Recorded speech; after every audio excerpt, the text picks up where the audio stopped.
TV Gracia presenta las palabras inefables de Dios. El Evangelio de la Gracia en labios de Jesucristo, hombre. Abba Padre. Qué tremendo. Bueno, pues vamos entonces a entonarnos con nuestra cena. Vamos a cenar el maná del nuevo pacto. Ayer comenzamos con Efesios capítulo 1, verso 13. Vamos a dar simplemente un repasito para los que no estaban y luego vamos a otros versos bíblicos. Estuvimos leyendo que en Él también vosotros, aparte de que fuiste predestinados, aparte de que fuiste escogidos, aparte de que te bendijo con toda bendición, ¿verdad? Porque Efesios 1.3 dice eso. Bueno, el 1.3 mira lo que dice. Ese es el verso 13, pero el verso 3 dice: bendito sea el Dios y Padre de nuestro Señor Jesucristo, que nos bendijo con toda bendición. Por eso no decimos Dios te bendiga. Si hay alguna visita, perdone que coge este espacio por las visitas, pero no puedes decir Dios te bendiga porque ya te bendijo con toda. El término, hay gente que dice bendiciones. No, es que te bendijo. El término es que ya tomó lugar. Que tú no sepas todo, eso es otra historia, pero no quiere decir que no estés bendecido con toda bendición. Lo que tú no sepas lo vas aprendiendo poco a poco, pero ya te bendijo con toda bendición. El término ese que dice Dios te guarde. No, si no estás guardado con eso. Ese es el verso 3. Y el verso 5, mira lo que dice el verso 5.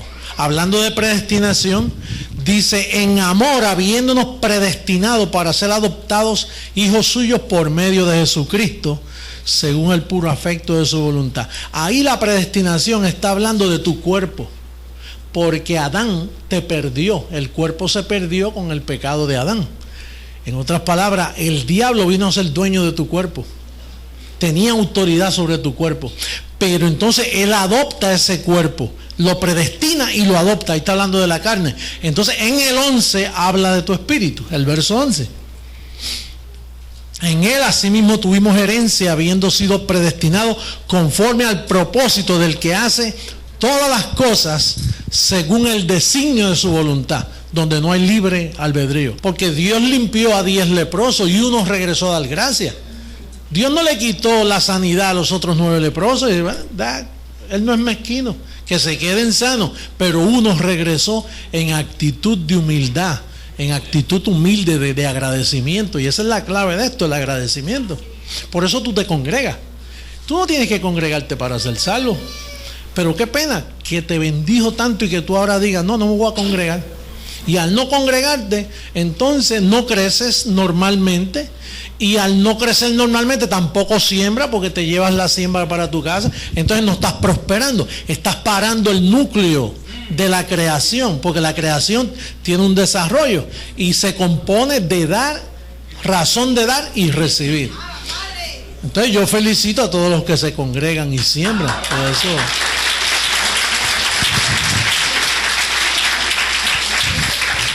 Entonces en el verso 13, volvemos al verso 13, una practiquita que estamos una repetición, ¿no? En él también vosotros, habiendo oído no cualquier cosa, y no la Biblia tampoco, es habiendo oído la palabra de verdad. Está hablando de Romanos a Hebreos. El evangelio de vuestra salvación está de Romanos a Hebreos.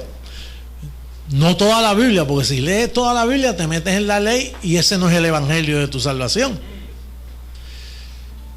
Entonces dice: habiendo creído en Él, fuisteis sellados con el Espíritu Santo de la promesa. Eso tiene un valor en el ámbito espíritu. Si tú estás sellado con el Espíritu Santo, mira, se abre un hoyo ahí, se caen 10 y tú te quedaste. Te salvaste, tú eres un sellado. El ángel tiene el ojo puesto sobre ti, porque tú eres un sellado con el Espíritu Santo. Y aun cuando te pase algo, es que te va a obrar para bien. Hay un propósito y no algo bueno. A veces no suceden cosas malas. Mala en el ojo humano. Pero cuando papá dice que tú fuiste llamado para obras de antemano, vamos a ver el verso 10 del capítulo 2, porque eso hay que entenderlo. 2:10. Porque somos hechura suya, creados en Cristo Jesús, ¿para qué? Malas obras. Buenas obras. Ahora, ¿qué te dice a ti que algo malo que te pasó, que te obró para bien, es malo?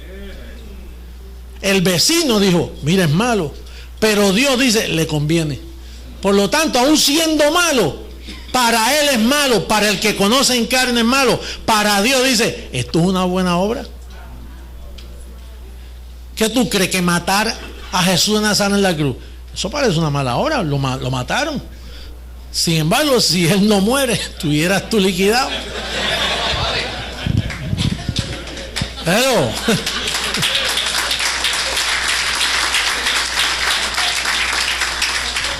y eso no lo hacemos para justificar las travesuras que nosotros hacemos. Pero a veces esas travesuras guardamos silencio. A veces tú esperas 3 meses y a los 3 meses tú dices, oye, yo pensé que aquello era malo. Mira, si no me llega a pasar eso, los problemas que me hubiera buscado ahora. Si me llegan a haber aprobado esto. Mira, hace poco yo me tuve que mudar. Y entonces, pues salimos a comprar.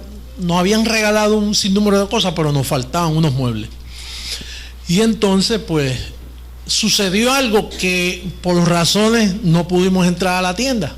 Y nos molestamos porque necesitábamos comprarlo. Porque yo viajo mucho y si no lo hago en esta semana, entonces me atraso, tengo que estar llenando la cuota de cositas, ¿no? Y entonces ese día nos molestamos porque no conseguimos los muebles. Como quien dice, debía haber hecho esto y no lo hice. 4 horas más tarde vinieron unos bendecidos y nos regalaron unos muebles que costaban como 3 veces más de lo que nosotros íbamos a comprar. Y yo dije, si llego a comprarlo, tuviera...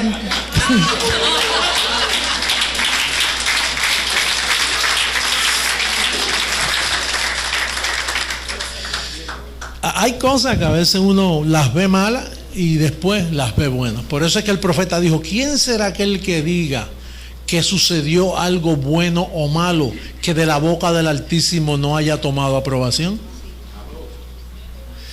Y eso es para consolarte. Estas palabras son de consuelo para ti, porque a veces tú cargas con unas cargas que tú traes de pequeño, de 2 o 3 años atrás, de un matrimonio roto, de una relación, de un hijo, de situaciones que te agobian, que te hacen daño, y tú lo ves malo y estás quejándote y duele.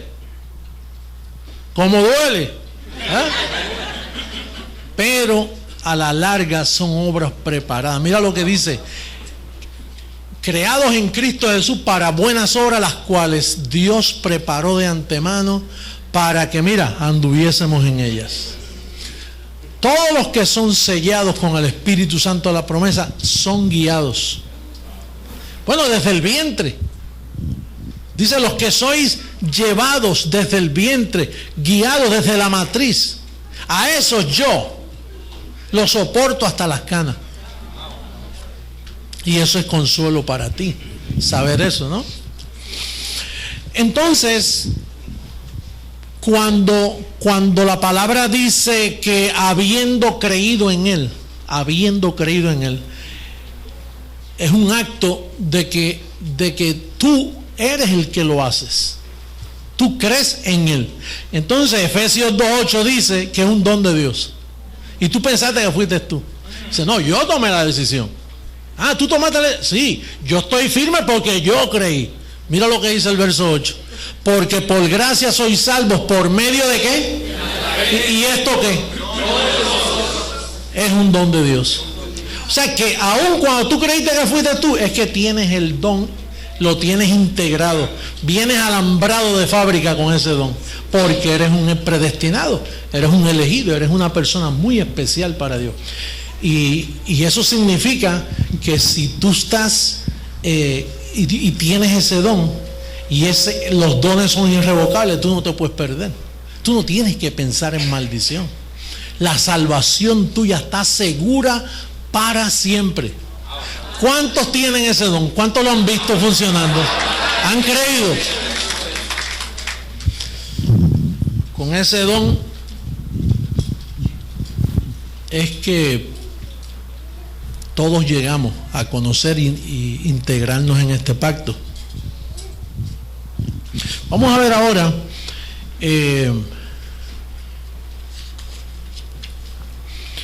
Hebreos capítulo 9, verso 14.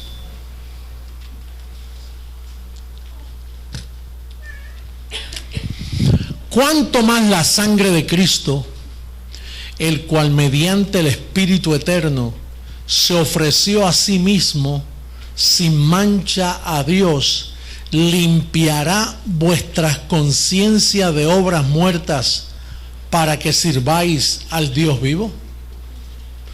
Una vez tú eres sellado, una vez tú te sientes parte del reino, es necesario mantener una limpia conciencia, porque la sangre de Jesucristo lo que hizo fue limpió tu conciencia para que no te veas en pecado. Sí, Adán dañó tu cuerpo, pero no tu espíritu siempre ha estado en pie. Y tú eres lo que tú piensas. Por eso el apóstol Pablo dice, según el hombre interior, mi verdadera identidad, yo me deleito en las cosas de Dios. Ahora andas con un cuerpo que fue afectado, que el evangelio que te viene a salvar es para ayudarte con ese cuerpo. El evangelio es para tu cuerpo físico, para que te salve de los problemas y tribulaciones que nos vienen aquí en la tierra. Ahora fíjate que eso es un acto de Dios hacia ti. La sangre fue para limpiar tu conciencia. Quiere decir que Él ya limpió, tú no tienes que verte en pecado.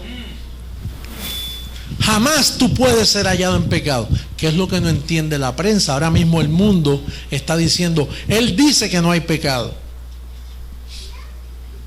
¿Y los crímenes de dónde salen? ¿Y las muertes de dónde salen? Ellos no pueden comprender cómo pueden ver maldad y por qué decimos que no hay pecado. Ahora fíjate, mira cómo dice en el verso 1 Corintios capítulo 15, verso 16.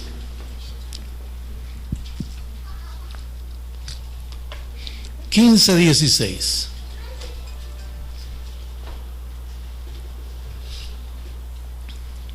Porque si los muertos no resucitan, tampoco Cristo resucitó. Y si Cristo no resucitó, vuestra fe es vana. ¿Aún estáis en qué? ¿Y si resucitó? Ahora fíjate, el sistema por ahí, los que nos critican a nosotros dicen, no, Él resucitó, pero estamos en pecado.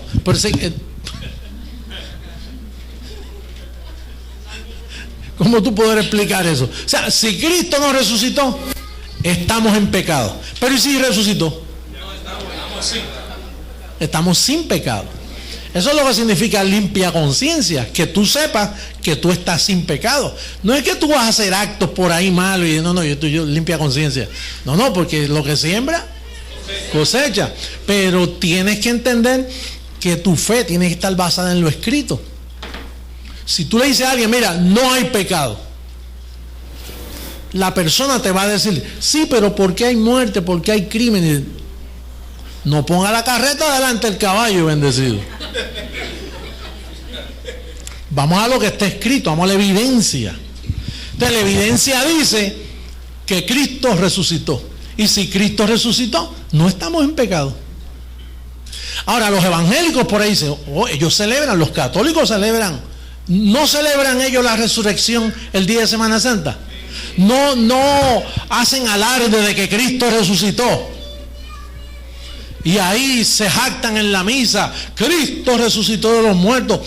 Maravilloso Cristo. Pero entonces no estamos en pecado, Padre. No, estamos en pecado. Entonces no resucitó.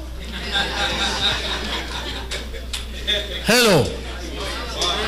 ¿Ah?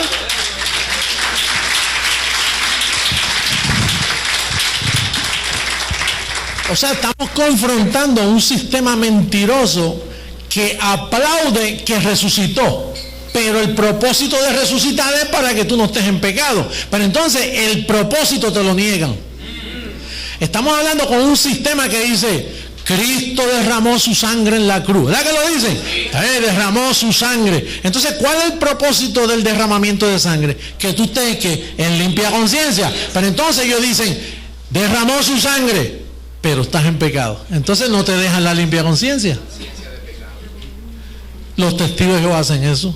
Los mormones hacen eso. Los católicos hacen eso. Los pentecostales, carismáticos, evangélicos, por todas partes del mundo. Una prueba más de que Cristo llegó y están creciendo en gracia, sin relación con el pecado.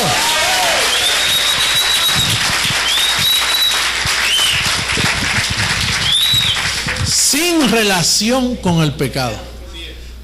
Y eso, esa es la clave. Esos son códigos que Dios nos da. Porque, mira, aún en mis dudas a veces yo decía: pero ¿cómo yo puedo ser Jesucristo?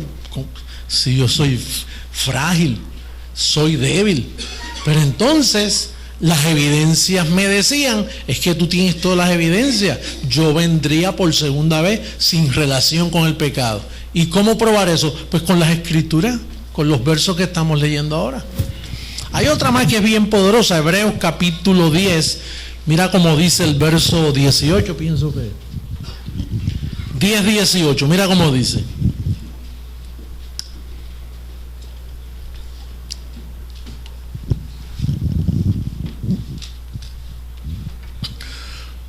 pues donde hay remisión de estos, hablando del pecado, donde hay remisión de esto, no hay más ofrenda por el pecado. ¿Qué sucede si tú dices que todavía tú puedes pecar? Vamos ya a la conclusión, entre todos vamos a participar. Dice que cuando Cristo dio su vida y derramó su sangre, quitó los pecados. Hubo remisión de todos los pecados. Y entonces, como hubo remisión de todos los pecados, las oficinas del perdón las cerraron, porque al quitar todo, pues entonces ya no hay más provisión para perdonar. Entonces los evangélicos y el sistema que te rodea a ti, que nos llaman a nosotros mentirosos, que dicen que enseñamos falsa doctrina, ellos dicen: no, tú pecas y el domingo vas a la iglesia y pide perdón. Es que no hay no hay más ofrenda. Se acabó el aceite.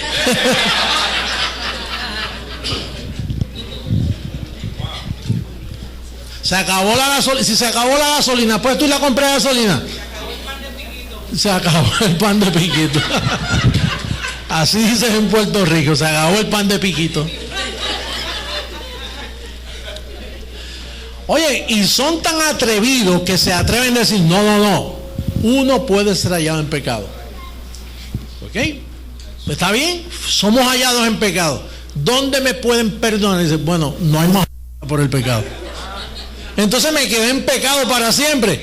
Te quedaste en pecado por vida, porque Cristo no va a morir otra vez. Él murió una sola vez para quitar los pecados del medio. Eso es, diga: yo tengo una limpia conciencia. Sí, porque si te la ensucia, ¿para qué ensuciártela si no hay con qué limpiártela? Ya Él te limpió. Tú te tienes que ver perfecto. Tú sabes que cuando tú te ves perfecto delante de Dios, tu carne, fíjate, tu debilidad sufre cambios, porque tu carne trabaja en base a culpabilidad. Y entonces cuando alguien te acusa a ti, tú te sientes tan mal que te sigues portando mal. Pero si el evangelio de vuestra salvación hace su efecto en ti, una vez tú crees al evangelio y lo confiesas, aunque no lo sienta, pero lo dice: no lo siento, pero está escrito, automáticamente eso comienza a traer unos cambios. Mire, yo conozco gente en el ministerio que eran bien traviesos y ellos mismos no saben qué les ha pasado. Yo no me explico qué me ha pasado a mí. Ellos mismos dicen, no sé, pero acá, en esa iglesia no te prohíben. No, no me prohíben. ¿Y por qué no sigues haciéndolo? Chicos, se me quitaron las ganas.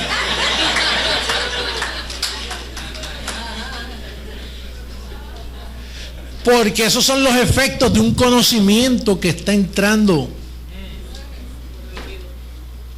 Al entrar eso, causa unos efectos de reposo en ti, en tu vida, y los efectos son eso. Y entonces de momento está más calmado. Y sí, ¿qué le pasa a fulano? ¿Tú has visto el cambio que ha dado? ¿No te han dicho eso? Oye, pero antes eso era tremendo, y ahora está como que no le huelen ni las azucenas. Que el evangelio produce cambio. La religión no. La religión hace hipócritas. En otras palabras, eso se llama la falsa piedad. O sea, que uno finge una cosa, pero vive otra.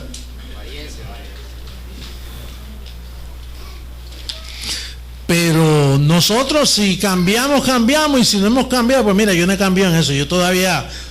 Yo sigo haciendo esto. Ahora recibo que voy mejorando mi carácter, voy mejorando mi actitud. Yo recibo eso. No lo reciben más tarde y otro más temprano. La idea es recibirlo. Someterte a la palabra. Una evidencia más. O más bien dos. Romanos 6:2.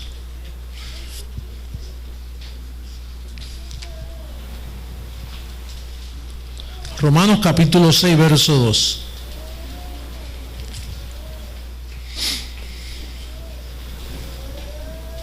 En ninguna manera, porque los que hemos, ¿qué? ¿Cómo viviremos aún en él? Es como si usted pasa por un cementerio y ve un juego de pelota entre los muertos ahí saliéndose. ¿Esta gente está muerta o vivo?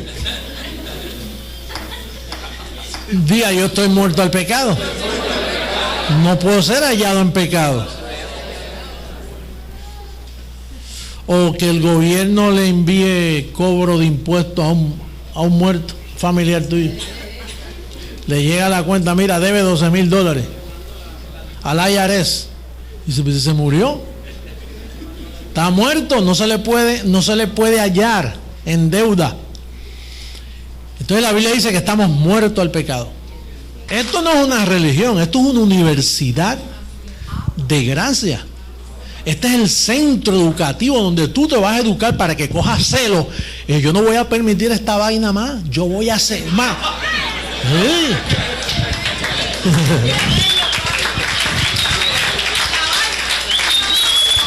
Esta vaina. ¿Dónde dicen esta vaina? ¿En Santo Domingo? Ah, sabía yo.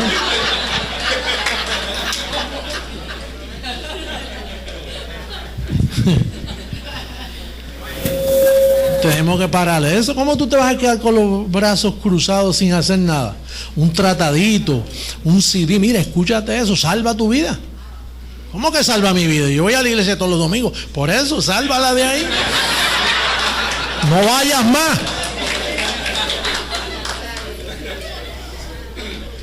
Don't go to church. That's not a church. This is a church. Esta es la iglesia.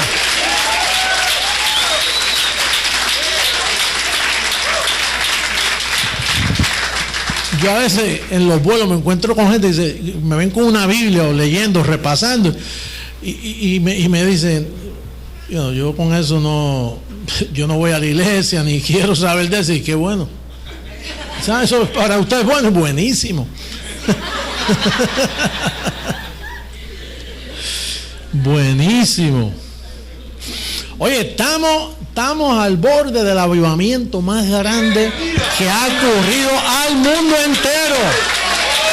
Al borde.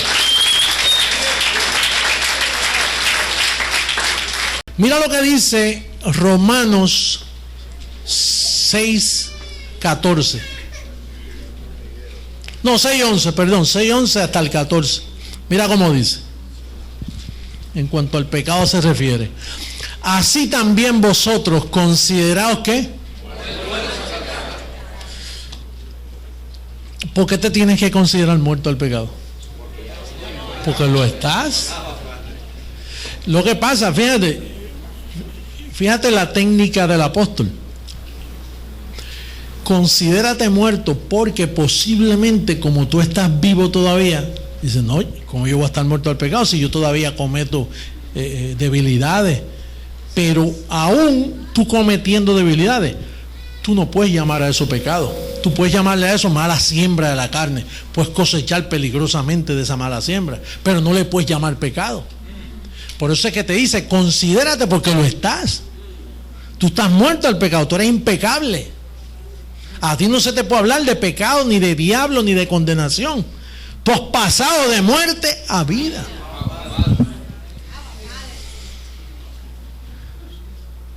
Después te dice, no reine pues el pecado en vuestro cuerpo mortal, de modo que lo obedezcáis en su concupiscencia.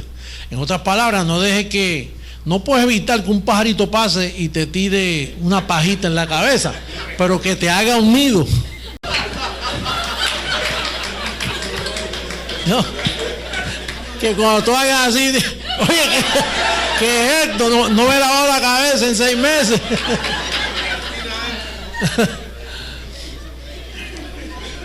Ni tampoco presentéis vuestros miembros al pecado como instrumentos de iniquidad, sino presentaos vosotros mismos a Dios como vivos de entre los muertos y vuestros miembros a Dios como instrumentos de justicia. Mira el verso 14. Porque el pecado, ¿qué? Pudiera porque cuerpo de pecado tiene, pero no puede ser Señor, pues no estáis bajo la ley, sino bajo ley. ¿Qué es lo que le da poder al pecado? Pero es que tú no estás bajo eso. Romanos 7:8 lo verifica, ¿verdad que sí? Romanos 7:8.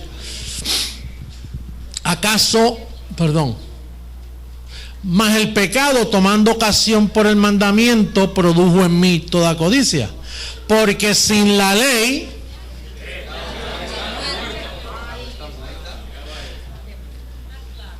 y Cristo le puso fin a la ley. Entonces, ¿cómo tú puedes ser hallado en pecado si no hay ley para colocarte en ella? Entonces, la sangre de Cristo fue derramada para que tú tengas ¿qué? Limpia. ¿Cuántos tienen limpia conciencia?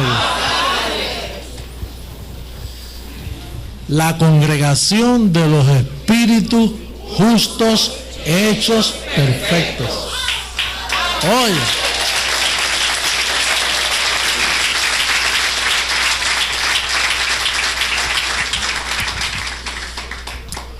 por eso el evangelio es una locura, porque si aquí llega tu vecino que te conoce bien y dice, mira, este es un espíritu justo hecho perfecto,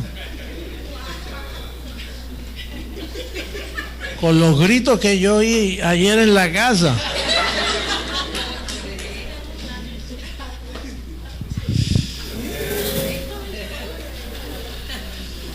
sí, yo soy un espíritu justo hecho perfecto. Tú eres un espíritu justo hecho perfecto. Eso es lo que hace la congregación de espíritu justo hecho perfecto. Bueno, ahora Cristo derramó sangre para limpiarnos y tener limpia conciencia. Ahora hemos venido hablando de que Él ya tomó la iniciativa de limpiar nuestras conciencias. Hay un consejito en segunda carta a los Corintios capítulo 7 verso 1. Dice, así que amados, puesto que tenemos tales promesas. ¿Cuáles promesas? Las que hemos venido hablando.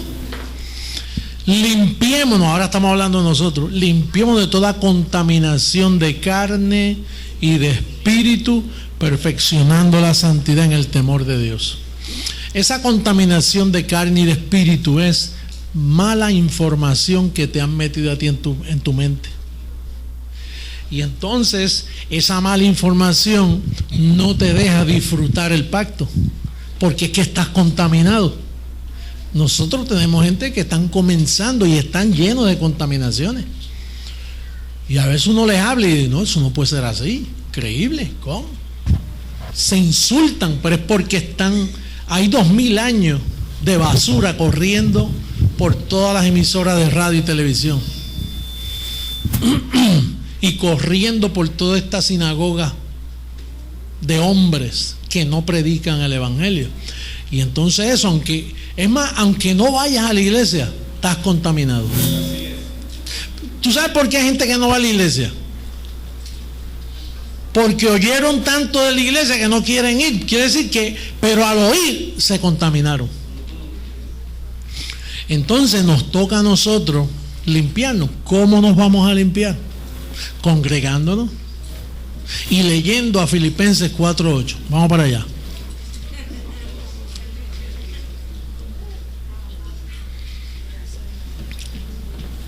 Por lo demás, hermanos, todo lo que es ¿qué? Todo lo honesto, todo lo justo, todo lo puro, todo lo amable, todo lo que es de buen nombre.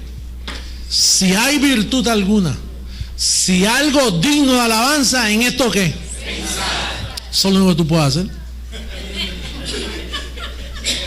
Pensarlo, porque hacerlo, ¿de dónde tela? Clava tu mente en cosas buenas y no escuches cosas malas. Todo lo honesto, todo lo justo, todo lo puro, todo lo amable, todo lo que es de buen nombre, que se nombra. Si hay virtud alguna, si algo digno de alabanza, en esto pensar. Eso es importante, mantener la mente. Yo trato de mantener siempre la mente. A veces se me chispotean 2 o 3 cosas, anulo. No, a veces te meten cosas que tú escuchas y no se te despegan, porque tú eres así. Tú estás hecho de un material dañado, por así decirlo, adoptado pero dañado.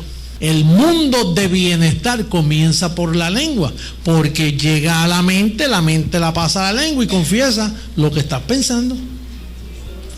Tú llamas las cosas que no son como si fuesen. Ese es el misterio de la fe, llamando las cosas que no son como si fuesen. No son, no se ven, pero para ti son, para la fe es. Y eso parece un acto de hipocresía, tú decir estoy rico y no tener un centavo. Dice, no, yo soy rico en posición, porque Cristo murió para enriquecerme.